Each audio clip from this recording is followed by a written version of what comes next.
Welcome to the Inside Texas Football YouTube channel, powered by InsideTexas.com. I'm Joe Cook. Today, I'm joined by Paul Wadlington. Paul, you get to help me with a little bit of breaking recruiting news today as Alabama tight end Amari Niblack, who entered the portal after Nick Saban announced his retirement, saw Kalen DeBoer be announced as head coach, decided to enter the portal anyway, and after going through a very brief process like all these transfer portal prospects, decided to commit to Texas.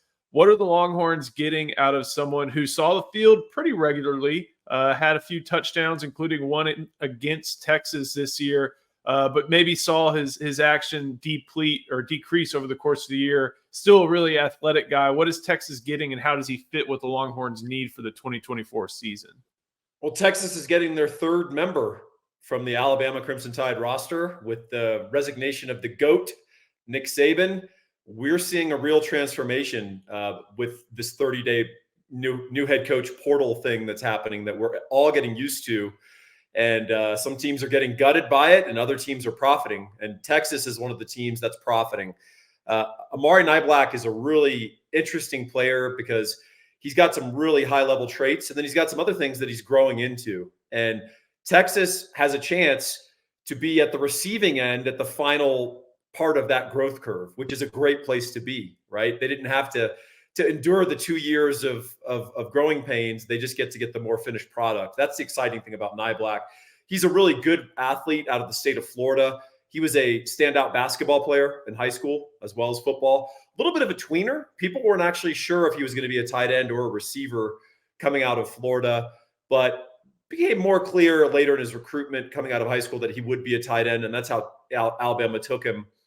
He's 6'4". He's also built long. He's a fast guy. He really can move for a tight end. If you see him catch the ball on the move, he doesn't move like a tight end after the catch. He looks like a big, tall receiver. And Texas fans saw that, Joe. Against Bama, he had 2 catches for 45 yards. One of them, though, was a 39-yarder that I think he caught like a little crossing route or maybe a skinny post. I don't remember. But he turned on the jets, and you saw the Texas safeties not take the proper angles to tackle him because they weren't expecting the big man to move like that. That's really exciting, and that's a part of Jatavian Sanders that we can hopefully replace with him in conjunction with Gunnar Helm. The other thing that's nice about him, Joe, is he's got 2 more years to play. So we're still just scratching his developmental curve, as I'd mentioned. And as you alluded to, though, we do want to talk about the pros, the cons, or where he can improve the developmental areas. Alabama actually moved a little bit away from him towards the end of the season. His last 4 games, he only totaled 70 snaps. Now, he still finished as their number 3 receiver with 20 catches for over 320 yards, 4 touchdowns, over 16 yards per catch, which is really good for a tight end. However, Bama decided late in the year, although they liked Niblack, they wanted to get bigger at tight end and then help with protection with those guys, help cover up some issues in their pass protection, but also simplify their protections for Jalen Milroe, also allow them to run the ball a little better and then throw the ball deep. So that's why Niblack became a lesser emphasis in their offense. It wasn't a commentary on his talent. If you look at Crimson Tide boards, they're not happy Mr. Niblack is in the portal, and I'm sure they won't be happy that the third Tide player ends up at Texas with Steve Sarkisian. So I like this player. I think he's going to add a lot to this team. When Texas goes to 12 formation and 12 personnel with Gunnar Helm, he's going to be a nice receiving option, whereas Helm will be more of the traditional, can kind of do everything tight end. But nonetheless, I think he provides something really nice for the Texas roster. I was wondering if there's a little bit of a cap on receiving numbers at Alabama this year because of the boom or bust factor with Jalen Milroe. I mean, even Isaiah Bond only had, he didn't even have 700 yards, but was still, the leading receiver catch wise. And I like that you brought up that maybe similar applied to Niblack. And I remember that run very well. We can bemoan the Texas safeties and their play till the cows come home, but Jaron Thompson, Keaton Crawford, I think even Anthony Hill and Ryan Watts, all 4 of those guys couldn't get a finger onto Amari Niblack. And It definitely makes sense, this addition from the depth chart perspective. You lose Jatavian Sanders. You do return Gunnar Helm, like you mentioned, but the rest of that depth chart is guys you don't know a ton about, or you know what they are and what their role is going to be. Malik Ogbo, catch in the Sugar Bowl aside, not going to be running a whole lot of routes. He's going to be part of that, getting bigger strategy that you talked about. Spencer Shannon still has work to do. Will Randall is still coming off of his high school ACL injury.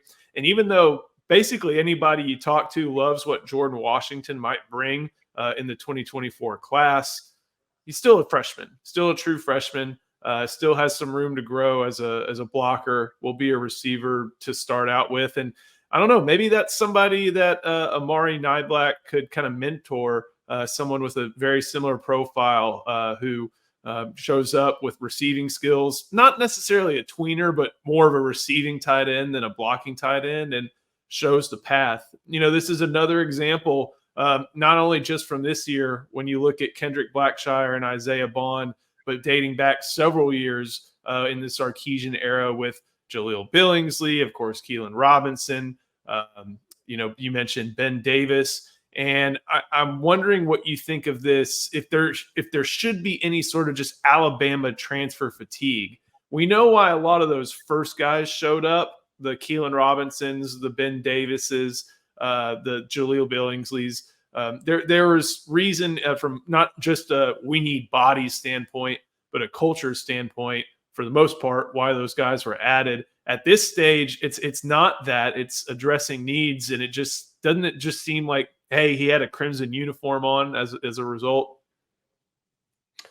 Yeah, look, we took some of our first transfer class with Steve Sarkisian out of desperation. We were just trying to get guys in that we thought might be able to give us some juice or some stability, because the floor of the program wasn't great, much less the ceiling. So this is a completely different world. Niblack is a coveted guy. He's going to be he was courted by many schools other than Texas. And I think, this is a guy with real upside who's going to play a significant role for Texas. One thing to mention, blocking does need to improve. He's a willing blocker.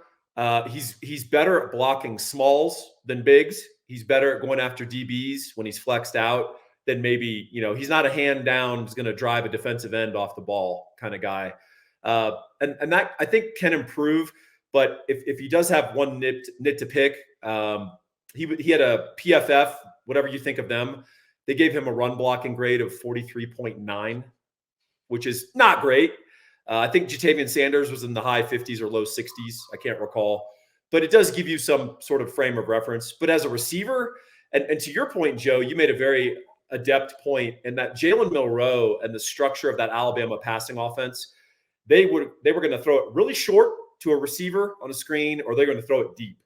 And what they did not want Jalen Milroe doing was making reads over the middle of the field. Well, if you're a tight end, that kind of limits your opportunities. If you can't run around in the middle of the field, that's kind of in intermediate distances. That's kind of your jam, right? And particularly if you're a guy like Niblack who can really do stuff after the catch. So you want to run those post routes, those skinny posts. You want to run those, some of those crossing routes or short crossers, and where you really can emphasize his athleticism and his length, present a big target in the middle of the field. But Alabama, frankly, was scared to give Jalen Milroe that responsibility. So I think that's where Niblack's efficacy as a receiver suffered. And that's also an additional reason why they phased him out a little bit at the end of the year, is they kind of understood that. So they're like, well, why are we putting him out here if we're not getting the full use of his receiving prowess? Let's go just put blockers in and kind of accept what we are. And maybe Milroe will progress next year, and that'll be Niblack's breakout year. But alas, Crimson Tide fans, you're not going to get that opportunity. And where Alabama was, short, and he was able to bomb it deep to Jermaine Burton and Isaiah Bond, it was kind of the opposite with Texas. Like Jatavian Sanders over the middle, Quinn Ewers was really good at finding him. So maybe this is a situation where he can step into that role and be able to take advantage of Quinn Ewers' skill set. We got a little bit more to go. First, we want to make sure we thank our sponsor, Andre the Lawyer. Andre the lawyer never takes more than their clients. No win, no pay, no upfront costs. His principal office is in Dallas, Texas, and he's been representing injured Longhorns throughout the state of Texas. Every client gets a personalized text message number so they can contact the team and get direct access to their lawyer all day and all night. Call Andre the lawyer at 214-444-8808. Whether you're in a car wreck, an 18-wheeler accident, slip and fall, on-the-job injury, or wrongful death, call 214-444-8808. Paul, I guess the last question I had as far as Amari Niblack goes is, this feels like it's an addition that allows Steve Sarkisian to, at this point, remain as multiple as he likes on offensive personnel. Yeah, that's a great point, Joe. That's exactly what this provides. Sark loves 12 personnel. That's 1 running back, 2 tight ends, because it forces the opposing defense to declare their personnel, right? Are you going to stay in your nickel, or are you going to try to put in a traditional defense? If you stay in your nickel, Texas is going to run the ball. If you stay in your traditional defense, 4 defensive backs, well, Texas is going to throw. And by the way, both of these tight ends are capable. And Amari Niblack, getting him matched up on one of your linebackers, that may not be a pleasant day at the office. So I would say one route to look for that I think Niblack, they've already got him penciled in on this one, is that Jatavian Sanders slower developing deep out. If you guys will think about that, you remember that's one of the really exceptional throws that Quinn Ewers can make. And it's a 15 to 20 yard out, sort of in that deep to intermediate range. And it always happens on the sideline. And it's either a catch with the length of the tight end or it's an incompletion. And I think they've already got Niblack penciled in, because you have him coming from the other side of the formation. He's going to separate from a linebacker and most safeties, given that much time and space. And then Quinn's going to throw it in there. And with his length, it's really not a defensible play. So I think that's one that they'll already have. And that's probably one of the routes they probably showed Niblack in the recruitment process.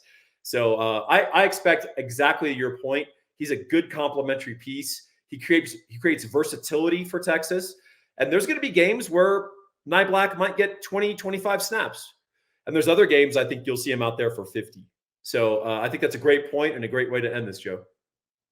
Yeah, it should be exciting. We know the running backs are going to allow for Sark to throw as many on the field as he wants. The additions at wide receiver, he doesn't go 10 personnel, but if he wanted to, probably could. 11 personnel, you've got Gunnar Helm, now you've got Niblack, and now you can go up to 12 and 13 if you want to throw Ogbo out there. So it allows Sark to do what he likes doing next year as Texas heads to the SEC.